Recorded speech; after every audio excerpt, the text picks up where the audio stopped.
A small activity by MPPS Bayredpalli 5th class students. Durgabai Deshmukh. Durgabai Deshmukh 1909 July 15న రాజమండ్రిలో జన్మించింది. ఈమె ఫ్రీడమ్ ఫైటర్, రచయిత, న్యాయవాది. ఈమె తల్లిదండ్రులు రామారావు మరియు కృష్ణవేణమ్మ. భారతదేశం సామాజిక సర్వీస్ ఈమెను మదర్గా ఈమెను పిలిచేవారు. ఈమె 8 ఏళ్ల వయసులోనే తన మేనమామ సుబ్బారావుతో వివాహం జరిగింది. కానీ ఆమె తన వివాహాన్ని వ్యతిరేకించింది. 1937లో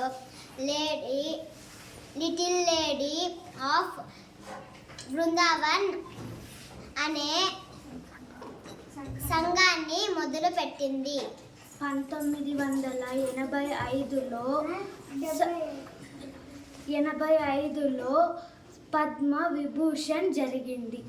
1981 మే 9వ తేదీన దుర్గాబాయి హైదరాబాద్లో మరణించింది. Claps.